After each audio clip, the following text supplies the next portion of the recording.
Yo guys, what's up? So for today's video guys, i-features ko lang guys yung auto ko na ginamit ko nung Monday. So Monday pala guys, we have a King of VMAX competition. Naganap siya sa ano ba yun? Something sa temple yun sa may area station. Nagpalaro nun is yung yung mini geeks. Shosen Temple ata yun, pangalan nakalimutan pa lang. So anyway, brief context lang guys. FMA yung gamit natin. So for the reason na actually yung dinala ko lang talagang auto dun is dalawa, FMA at saka AR. Yung AR naman yun yung bagong build ko na VMAX, kaso ko pa lang, medyo kinakapa ko pa yung build. So hindi ko na dinala yung CFM na build ko. Kasi I found out kasi guys, simula nung gumamit ako ng CFM, well, I'm not saying naman guys na it's a matter of kasi guys, it's a matter of choice kasi din sa sa laro So ngayon, napapansin ko lang during laro ko, simula nung nagdadala ako ng CFM, nasisira yung diskarte ko sa sa paglalaro. The reason why is yung magkaiba kasi yung bitawan nila ng CFM at saka yung FMA. So ang FMA kaya mong magtaas ng speed lahat-lahat, pero controlled naman yung paano ko ba explain yun? Bale, magtataas ka ng speed, magtataas ka ng basta pwede mo siya itaas yung FMA, pero nakakontrolado yun. Ganun, para siyang ganun. Parang in control ka. Pero sa CFM kasi, as long as tama lang yung settings mo, bali na siya, sagaran na. Ganun yung CFM. Tama ba? Hindi ba ako nabaliktad? Yung CFM sagaran. Tapos yung FMA controlled. Yun. So and then, kaya nga ganun na nangyayari. So nasisira yung diskarte ko sa laro. Kaya napapansin ko talaga, sa mga past na laro ko, medyo sobrang pangit ng ng result ng mga laro. Doon nga yun yung isa ko sa napapansin sa sa nangyayari sa races. So kaya ngayon nag-decide ako, sabi ko try kong bumalik doon sa style ko na pwede akong magdala, kunyari guys, magdadala ako ng magdala ka ng kunyari S2. Wait, in the middle pala yung S2. Kunyari magdala ka ng AR, magdala ka ng magdala ka ng MA, magdala ka ng FMA. Pwede mong isabay idala yung tatlo na yon. Sa pagkakaalala ko guys. Kasi controlled mo yung takbo, same sila ng strategy. Ngayon sa CFM kasi hindi mo siya pwedeng i-mix siya. Kasi yun ang naging reason. So luckily, sumang-ayon naman yung panahon na nanalo konti kahit papaano. Pero medyo hindi pa talaga ako 100% satisfied, which is kasalanan ko din yun. I mean, hindi ako satisfied sa nangyari kahit nanalo. Yung pagkapanalo is second place lang pala tayo guys. Hindi siya nag-champion. Actually nga hindi ko na talaga inisip na mananalo pa nun. Hindi ko din inisip na makapasok na kasi una pa lang, yung yung mga motor ko is wala siya, hindi ko na maintenance, hindi siya kasi yung anong nangyari kasi yung lahat ng motor ko parang tulog siya, yung status mabagal. I found out na ganun yung ganun yung status ng motor ko kasi nung Friday pa lang nun naglaro kami ni Mike from Team Canada. So nagpunta kami ng Chiba, naglaro kami doon. Naglapag lang kami saglit, kinonfirm ko lang yung mga motor ko. Yung kasi, nangyari kasi, kaya ganun ang nangyari sa motor ko. Winter na kasi dito sa Japan at, tawag ba nito? Yung exhaust ng bahay, pag mayroong part doon na area na pag pumasok yung hangin sa labas, syempre malamig, di ba? So, lahat nung yung first na daan niya sa bahay namin, doon talaga sa may table ko, sa lahat ng mga gamit ko sa Tamiya, which is andun lang din nakalagay yung mga motor ko, batteries ko, Kaya malamig, as in nalalamigan yung yung mga gamit ko lahat. Kaya yun nga, nung Friday napansin ko na hindi siya maganda yung motor. Kaya ang ginawa ko, which is hindi ko kahit naman sa mga vlog, mga ibang video ko, hindi pala vlogs, video. Kahit naman sa ibang videos ko sinasabi, ako talaga hindi ako nag-oil during races. A day ng race hindi ako nag-oil noon. At hindi din ako nag-shocker ng motor noon basta during races na. O basta a day sa race, hindi na talaga ginagawa ko yun dapat mga 3 days before sa race, mga ganun. 2 days before ng race, yun yung usually kong ginagawa. So, yun nga, dahil nga ganun yung status ng condition ng motor ko, ginawa ko yun dun. Pero alam ko talaga, inisip ko na yung consequences na might be mayroong hindi siya, parang hindi mo makokontrol yung kayang ibigay ng motor mo sa'yo. Well, ko natin talaga yun. So, it happens nga yung nangyari. So, first is,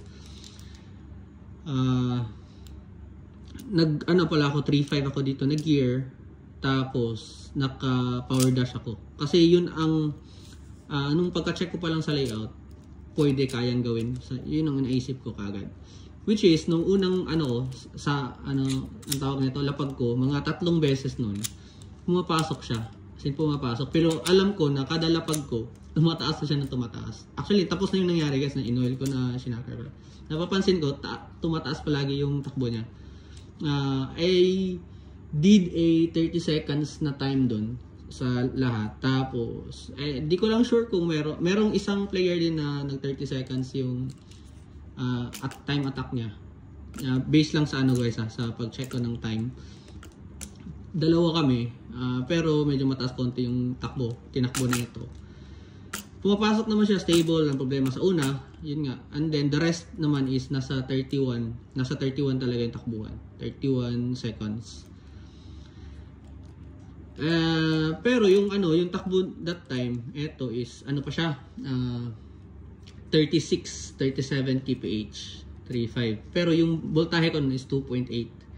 So pang-apat ko ng bitaw, chinek ko, doon na siya kasi umabot na siya ng 38 kph. Kaya hindi na siya pumapasok. Ngayon, what I did is nag 2.76. If I'm not mistaken, yun ang binaba ko na battery. So, nagbaba ako ng battery pero pagka-check ko ng kph nasa 38 pa rin siya. So, alam ko na yun, nag-umpisa na yung magloko yung yun nga sa status ng motor pag ginaganon kasi yun talaga yung iniiwasan ko talaga So, sinubukan ko pa rin, as in nagmatigas pa rin ako. Sabi ko, hindi i-permi ko na yung gear. Sabi ko ganun kasi maganda yung reaction ng gearing kasi sa ng auto din sa layout. So, kaya sabi ko, hindi, ko na yun. Iniisip ko kasi na baba ko na lang yung voltage. So, nagbaba ako ng voltage. Ganun pa rin siya, 38. Actually, alam ng mga kasama ko. Kasama ko pala guys yung kasama namin buong tropa namin sa team Mbang. Tapos meron kaming bisita, dalawa from Team Canada, si Michael at saka si Kyle. So, nasa tapat ko sila. So, alam nila yun na sabi ko, nagrereklamo talaga ako kasi baba ako ng battery. Umabot na ako ng 2.6 na 2.62, mga ganun na watts. Pero yung kph ko, hindi talaga siya bumaba. Nanatili siyang 38, 39 kph na takbuhan. Kaya sabi ko, paano kaya? Well, merong isang pinakamabilis talaga na dun factor is palitan ko talaga yung gear. Gawin kong 4-1 yung gear. Yun ang talaga. Kaso lang, wala, tinatamad na ako eh. Tinatamad talaga akong magpalit dun nung sa race. Kaya sabi ko, hindi ko na babaklasin. Yaan mo na. So, ayun nga, nag-umpisa yung race. Nag-umpisa yung race. By the way pala, isipin mo nung una pumapasok, naka-all blue to guys. Tapos eto naka-all blue to. Wala to. As in, wala to.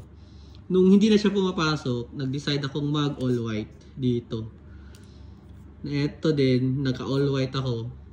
All blue pa pala una. Eto, hindi pa to, wala pa to. Nagkaroon siya ng pumapasok, hindi, parang ganun yung status niya. Kaya nang ginawa ko, naglagay ako ng support dito. So, pumapasok siya pero medyo mataas-taas yung delay niya. So, nag-blue din ako, ganun same pa rin ang nangyayari. So, ang ginawa ko na lang, yun, nag-white ako. Tapos, yun nga, nag-white din dito, tapos dalawang blue. Yun na yung ginawa ko na adjustment sa brakes. So, tapos pala, pag naglaro pala kayo guys ng ano, yung mga, basta makikita nyo sa layout, ano ko na lang, isama ko na lang dito yung layout. Sa mga ganung layout, may napapansin kayo doon na may mga parang slingshot na nangyayari, merong mga mataas yung bagsak, tapos ano pa, merong mga sunod-sunod na waves or chicane ba tawag doon. Basta ganun. Ang pinakamaigi niyong gawin pag naka-sliding na setup kayo, tulad sa akin, i-rigid niyo yung likod, tapos konting play lang ng harap. Konting play lang, kasi konting play lang. Balik lang yan. Konting play lang. Yun ang pinakamaigi niyong gawin sa ano sa mga layout na ganun. Para pumasok, hindi naman siya i-embang na ano. So yun nga, ginawa ko yun. At first, unang lapag is yun yung umembang siya. Kasi ang pinakasagad ko ng battery, ginawa ko na guys is, dun lang siya bumaba guys ng konti, na nag 2.55 volts ako. Bumaba siya ng 36 kph. Isipin niyo, ang laki ng binaba ko ng voltahe, di ba? Bago siya bumaba. Nag 36 kph siya. Nag 2.55 volts ako. Kaso naman, kahit mababa, nagbaba nga siya ng kph, pero dahil sa hatak ng motor, may ano siya, itinatapon yung auto ko pa rin. So hindi siya tumatapos. So na-membang ako ng hit 1. Sa hit 2 din, di ko maintindihan sa hit 2. Pagkalapag, diretsong liko, pagkatapos ng liko, umembang agad. Ay hindi, tumalon pa pala ng isang beses. Nag-slope pa pala, dumaan sa slope. Pagkatapos ng slope pala, straight na yun dun eh. Hindi naman umembang yung auto ko dun. Umembang dun. Sabi ko, isip-isip ko nga, sabi ko, wala, hindi na. Ano lang, next time na lang na race. Yun na, as in wala na, fix na yung isip ko. And then, I tried, sabi ko, since hindi ako nagbaba talaga ng gear, which is yun talaga yung pinaka-fix nun na dapat ginawa ko. Kasi wala, nagmatigas ako, kasalanan ko talaga yan. So what I did, nagpalit na lang ako ng motor. Ang kaso lang is, yung motor kasi na available, nadala ko is yung luma ko pang motor na which is discard ko na sana yun. Para itatapon ko na yun ng motor na Hyper Dash. Kasi yung isa, alam ko talaga na sira na yun. Tinesting ko pa nga doon, ang weird niya ng tunog. Tapos yung isa naman, yung takbo, yung ano niya kasi, okay siya tumakbo.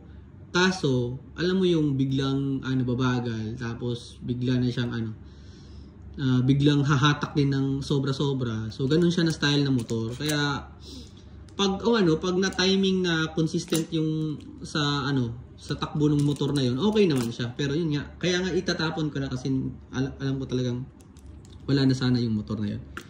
So anyway, yun nga, nung third hit, pumasok. Nagulat ako, pumasok siya. So, pero yung takbo ko na yun is na siya, 31 kph. That time, 31 kph. Tapos, yung voltahe ko pala is 255 na 31 kph siya. Yun ang naging voltahe ko. Ay hindi, 257. Tapos 31 kph. Kasi guys, tinry ko kasi siya ilapag ng 32 kph una, 33. Yun nga, dahil nga sa kondisyon ng motor, yung biglang babagal, biglang hahataw, bigla tumatalon. Kaya sabi ko, nag-settle down ako sa 31 kph. Sabi ko, kasi nga, yun nga, nag-give up na ako supposedly. Pumasok siya until umabot talaga siya ng third hit finals. Tapos gumanda siya, wala siyang irregularity sa hatak ng motor. Kaya nanalo siya. So, naging part of pero hindi pa naman sigurado kasi na magpo-podium. So, wala talaga. Sabi ko, isip ko, baka hindi na. Ngayon, since nagkaroon ng fourth hit, so, ibig sabihin, yung nanalo sa first hit, second hit, third hit, at saka fourth hit. So, ibig sabihin, 4 yun na maglalaro. So, ang ginawa nila, yun ang parang semifinals ng mga winners.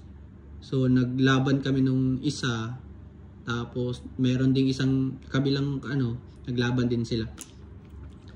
So, dun sa alam kong medyo mabilis tumakbo yung auto nung sa semis nga ng winners versus winners. So, ang ginawa ko na lang is tinesting ko talaga itaas siya ng voltahe. Sabi, isip-isip ko kung matalo, at least may konting pa rin. May konting habol yung auto ko. So, nag 2.62 ako noon that time. Nagulat ako, pumasok siya. Wala siyang problema, so pumasok. So, nung pumasok, sabi ko, at saka nanalo, sabi ko, uy, umabot pa ako ng finals. Sabi ko ganun. So, yun, paano naman, nung finals naman, at yun na, tinesting kong 2.66 siya. Yung takbo nun is nasa 33 kph, 33, mga ganon, almost mag 34. Ganon siya. Ko pa, inisip ko pa nga that time, sabi ko, ibababa ko, tataas ko, ibababa ko. Parang ganon ginawa ko. Sabi ko, pwede ko pa siyang siguro, sabi ko, isip ko, pwede ko pa siguro itaas, pero yung nanalo kasi sa kabilang pair kasi, siya, alam ko mabilis siyang magpatakbo. So, dahil nga hindi ko totally na yung settings nito, nang umabot ng final. So, ang ginawa ko na lang, yung safety run sana. Pero, nung finals, membang pa rin siya. But anyway, so yun nga, nag-second naman, nag-runner up sa champion. Nakakuha pa rin ako ng kasi ang binibigay doon is dalawang ticket for King of BMAX, yung first at saka yung champion at saka yung runner up. So, meron na tayong ticket na King of BMAX for next year. So, makakalaro na ako sa qualifying ng King of BMAX. Yun, mga winners versus winners na mga champions ng mga events maglaban-laban. So, next year makakalaro na ako doon. Meron akong ticket. So, yun lang guys. So, eto yung build pala. Ilapit ko lang konti para maano nyo. So, yan. Yan. Yan. 13, 17. Nakarigid yung likod. So, as usual, yung ilalim ko. Exposed naman yan. Alam ko, naka-hyper pa nga, diba? So, I think yun lang guys. Yun lang, regarding dun sa, sa race. By the way pala, bro, Mike and Kyle. So, nice, pala. It's nice to be, to be with you na makasama sa sa race yung dalawa. Hope na next year ulit. Okay, so by the way, ko na lang ipo-posted ko na lang din yung kasama dito sa video na to, yung mga runs. May konting lang naman ata ako, 2 runs sa video ata. Parang ganun lang.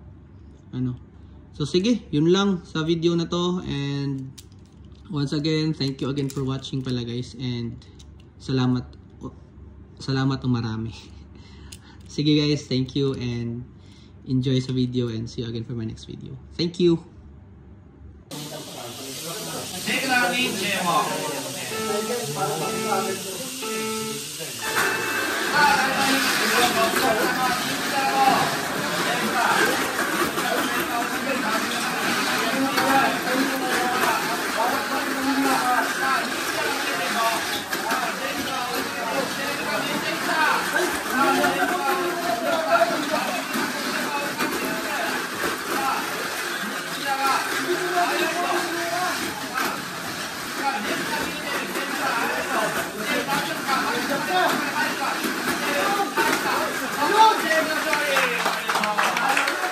第2ヒート決勝、スイッチャー3番、シェイクナールに注目。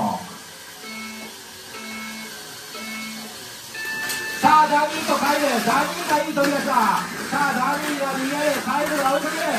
さあ、ダーニーにしっかりとここは稼いでおきたい。カイルがコースアウトしてしまった。さあ、ダーニーしっかりとここは完走して勝ちを取っておきたい。第2ヒートで勝っておきたいダーニー。頑張れダーニー。さあ、ラストに危ない。さあ真ん中の面でしっかりと戻ってくればダニーの勝ちだ。下りを制して戻ってきてダニーヒット勝利。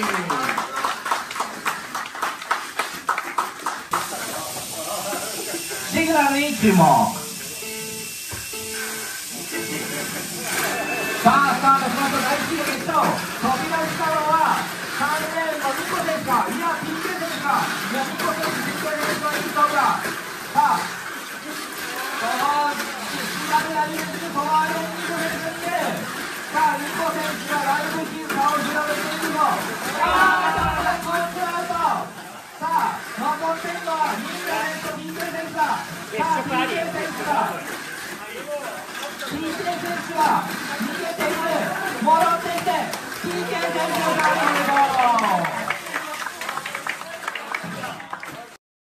いきましょう。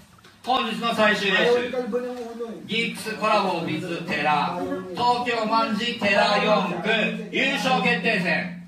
1レーン川津選手、